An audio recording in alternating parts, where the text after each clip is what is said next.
जय श्री राम। भाई और दोस्तों, आज हम कल से आगे का रामायण का पाठ करेंगे।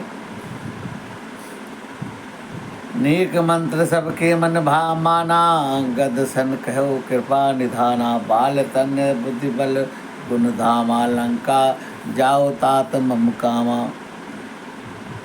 सबने विचार करके जब राम जी को कहा कि अंगद को एक बार दूध बनाकर भेजा जाए, तब राम जी ने अंगद से कहा कि हे बल बुद्धि के निधान, तुम मेरे काम के लिए लंका जाओ। बहुत बुझाई तुम्हें बहुत बुझाई तुम्हें का कहूँ, परम चतुर मैं जानत है काजू हमार तासु हित होई। रिपुसन कहो पत की सोई। भगवान कहते हैं कि तुम इस प्रकार से उसको समझाना कि हमारा काम बन जाए और उसका भी हित हो जाए। प्रभु आज्ञा धरि शीस चरण, बंदी अंगद उठेऊ। सोई गुण सागर ईस राम, कृपा जा पर करेऊ। और जिस पर प्रभु की कृपा हो, जिसके सिर पर, उसे क्या डर है। और अंगद जी राम जी के चरण में वंदना कर और खड़े हो जाते हैं।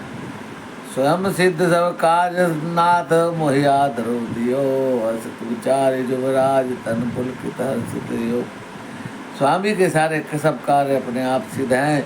ये तो प्रभु मुझे आदर देना चाहते हैं, इसलिए मुझे कार्य पर भेज रहे हैं। विचार करके युवक अंदर अंगद का हृदय गदगद हो जाता है।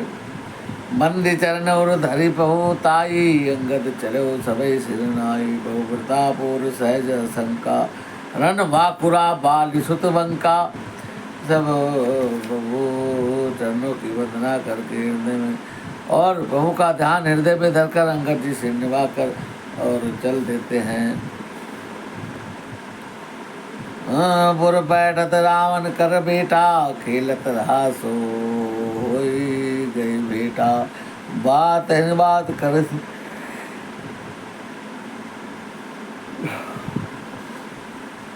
बात ही बात कर सी बड़ी आई, जुगल तुलबल पुण्य तरुणाई।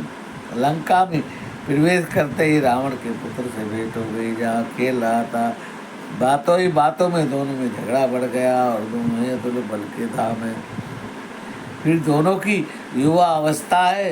तेई अंगद कहू लात उठाई, गई पद पटके भूमि बवाई। निश्चर निकर देखी भट भारी, जह तह चले न सके पुरानी। जब अंगद पर लात उठाई, अंगद देव से वहीं पैर पकड़कर जमीन पर पटक दिया है। और राक्षस के समूह भारी योद्धा देखकर वहाँ से जहाँ तहाँ भाग गए हैं। एक एक सन मरम न कही, समझे तासो बद चुपो कर रही। भयो कोलाहल नगर मझारी, आवा कभी लंका यही जारी। और पूरी लंका में कोलाहल मच गया है और सब ये कहते हैं कि ये तो वही वाला बानर लग रहा है जिसने लंका को जलाया है। अब धो कहा करही कर तारा, तिसभीत सब करही विचारा। बिन पूछे मांगो देहि दिखाई, जेहि बिलो की सोई साध जाहि सुखाई। और अब ये समझकर सारे राक्षस अंगद को रास्ता दिखाने लगते हैं। बिना पूछे ही कहते आइए आइए महाराज, इधर से आइए, इधर से आइए, इधर से आइए। गए उस दरबार तब सुमरी राम पद कंज, सिंह ठावा चित धीर वीर बल पुंज सियावर राम जय जय राम। और राम जी के चरण कमलों का स्मरण करके अंगद रावण की सभा में प्रवेश करता है। और वे धीर वीर और बल की राशि अंगद सिंह की सभा इधर उधर देखने लगता है। तुरंत निशाचर एक पठावा, समाचार रावण ही जनावा। सुनत भेसी बोला दस सीसा, ने हो बोल कहा कर ईसा।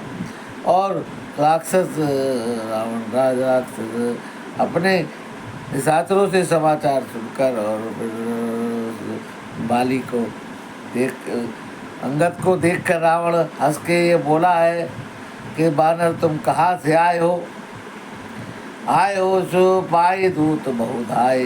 कभी कुंजरी बोल ही ले आए, अंगद दीख दसानन वैसे, सहित प्राण कंजल गिरी जैसे।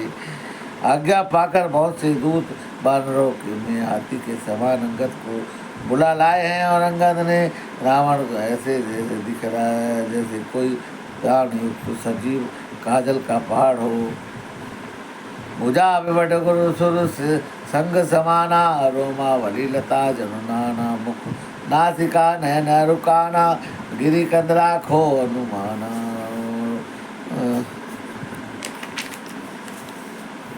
भुजाएं वृक्षों के और सिर पर्वतों के शिखर के समान है। रोमावली मानो बहुत सी लताएं हैं, और मूछ नाक कान नेत्र पर्वत की कंदरा है खो के बराबर है।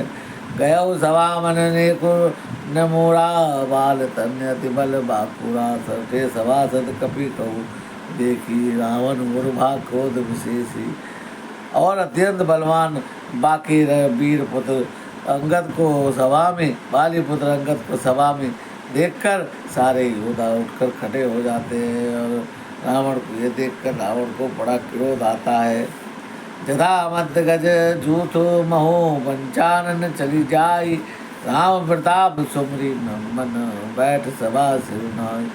यावर राम जैसे, जैसे मत वाले हाथी के झुंड में सिंह निशंक होकर चला जाता है, वैसे ही राम जी के प्रताप हृदय में धारण करके सभा में सिर नवा कर बैठ गए हैं। और 10 कंठ कवन थे बंदर, मैं रघुवीर दूत 10 कंदर।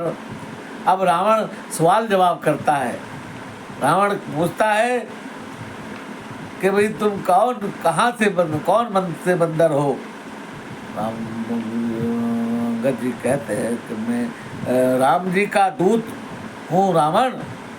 मम जानकी तो ही रही मिताई, मम जनक ही तो ही